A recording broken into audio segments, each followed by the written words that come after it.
Hey adventurers, I'm here with Jeremy and Dave from Nature in Your Face, and we are just looking at a mud puppy, a common mud puppy. This is so cool.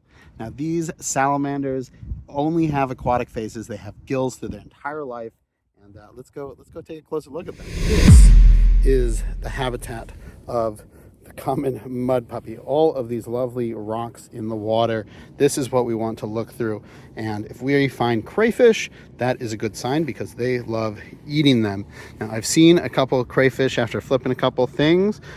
These ones out here have really blue claws, which is kind of neat, but you know, we're gonna flip things like this. Anybody under there? It doesn't look like it. And hopefully we'll pull up another mud puppy or two.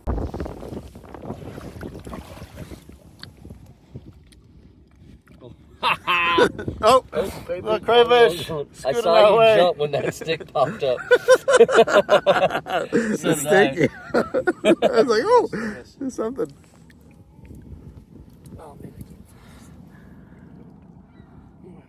Oh, here's one. I got it. I got a flip clip. You got a flip clip. Right there. Look at that. Get the net. Get the net. Medium sized. Right here. Well, after a few minutes of flipping, we successfully found 3 mud puppies to show you. Mud puppies have a dark stripe across their face, as well as bluish black spots on the back, but their most notable feature is their external gills, seen here in bright red. You may have noticed the small one looks a little different. This is just a juvenile, only about 2 inches long, and has a much stripier pattern. As they get older, they tend to lose it, which you can see here as the largest mud puppy has nearly no striping at all.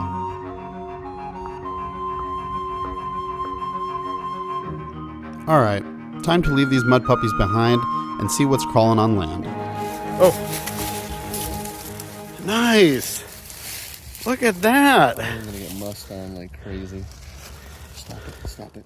What a beautiful Chicago garter snake. Oh, and it's got a great example. You see all of those black bands at the neck there that go through its orangey side. That is that field mark to differentiate a Chicago garter snake from other subspecies of the common garter snake. Really beautiful. Nice. This is a good big one too. Look at that. Oh, that. The cream cheese musk. Right, check out this tiger salamander. This is the one that Dave just brought over, and it is a nice big and chunky one, although it is all dark in color. I can barely see any of its visual markings except when we look a little bit at the stomach and a little bit on the sides. Usually these guys have nice yellow blotches, not quite spots like the spotted salamander, but usually have a lot more pattern to them. So this is really cool to see. And look at just a wonderful big old tail there. Excellent. One more for the day. Let's go see what else there is. Here's Jeremy with his second Chicago garter snake. This one is a lot smaller than the first one, but still good looking. Snake number 3, even smaller than the last one. Oh, he's got some pretty orange. Do you see that orange around his? Oh yeah. It's cool. It's pretty cool. Cool. Sometimes they're not always alive. Here is another. Looks like a Chicago garter snake. You see those bold black lines sort of breaking the side band.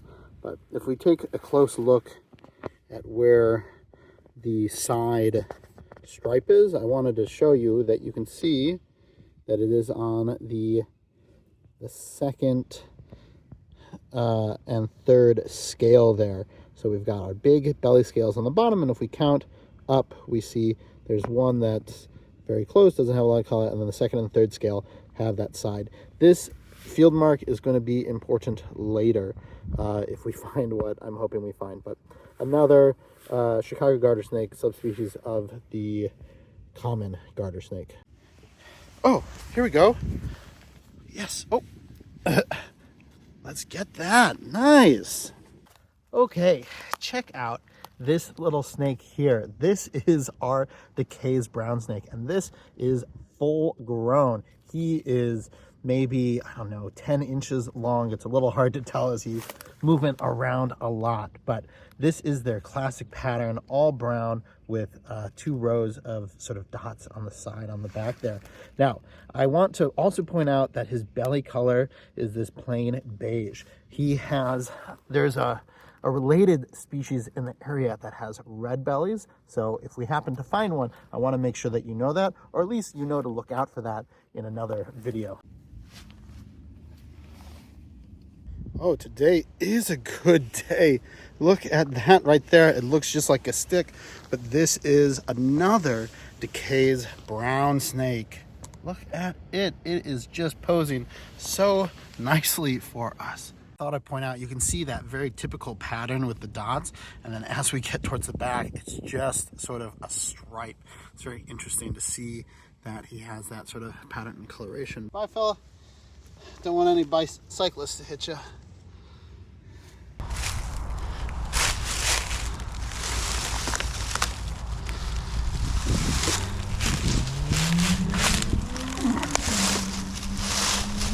Aha, yes, right there. Okay, check it out. Look at this guy. Woohoo! Put that log back. Take a nice look. This is a good size one. This is a blue spotted salamander. You can see he's got lovely blue speckling on the side. Nice example. They do get a little bit bigger than this, but this is typical for the size that I see out here in northern Illinois. All right, and right back under your log you go. Oh, this is nice. We've got another blue spotted salamander there. I even see there's another one right there. Nice. 2 here. This is a pretty big log, so I'm gonna scoot these guys out of the way, put the log back, and then allow them to crawl back under. Nice. All right, here we go. These are beautiful salamanders. I have them both here. It's might be a little chilly. They don't seem to have woken up quite yet. These are part of the mole salamander genus Ambystoma, and so they're actually closely related to that tiger salamander that we had before. But instead of that like yellow blotchy pattern, these guys have blue blotches on them. So really cool to see, but we got to get these guys back under their log. I don't want them to dry out because it's supposed to rain tomorrow, but today is supposed to be pretty dry. So let's get these guys back under their log. All right, bye fella. You guys both have some really lovely blue spotting.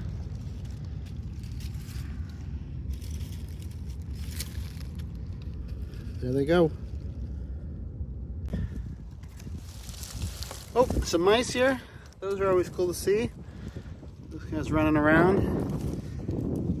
Any salamanders, snakes? Nope. All right, cool. Okay, this is crazy. Just flipped up. That big guy. There's another one under the leaf here. And look at this one. He is stuck with his head there. Well, we're going to help him out and put this log back, but that's just a funny sight. All right, we've got all 3 of them out here. You can see this one is the biggest. I think it's the biggest that we flipped today. And the younger ones have a little bit more color on them, which is pretty neat. And quite the long toes too for this guy. So cool to see all them. Time to put their log back already, and I'll help them get under here. Let's go. Whoop. Oh, I grabbed one and somehow got 2. Okay, go, go, go. And now for the big guy. Nice. And already hidden. Oh, nice. Look at this. He's already musking me. You see all that white stuff? That's from his butthole, I think. But this is a prairie garter snake. So a slightly different species than that Chicago garter snake we were seeing, which is a subspecies of the common garter snake. This is a completely different species. Now let me see if I can show you exactly what we're looking for to tell the difference. Here is our little garter snake. And I want you to look really closely at this stripe on the side. So the one on the top is much more orange than what we were seeing before, but our true field mark is this one on the side. Now we're gonna have to count the scales. So if we flip him over just a bit so you can see the belly scales, right there, you can see the belly scales. The scales are really big and long, and then as we look on the side, they're a lot smaller, and you can see that side stripe is going to be on the 3rd and 4th scale, counting up from the bottom. So if you see that, the 3rd and 4th scale. The eastern garter, if you remember that dead one we found, I pointed it out, that was on the 2nd and 3rd, their side stripe. So that's one of our main differences, to be able to differentiate this from that very closely looking species. So really cool to get such a small one. Yeah, this one was definitely born within the last year, just a little baby. So nice to see. It's got some lovely greenish hues that are coming from those belly scales.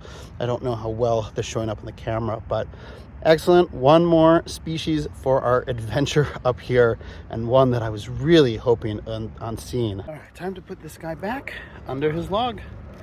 Bye. If you see behind me, we've got 2 nice white-tailed deer. That's the only deer species in the area. You can see they have that nice white at the base of the tail. And I thought this was a nice way to end the video with a little bit of a mammal shot. You may even see an eastern gray squirrel scamper around in the background too. But thank you so much for watching. If you like this kind of content, please remember to like and subscribe. I'm Greg Schechter. This is Schechter Natural History, and I'll see you in the field.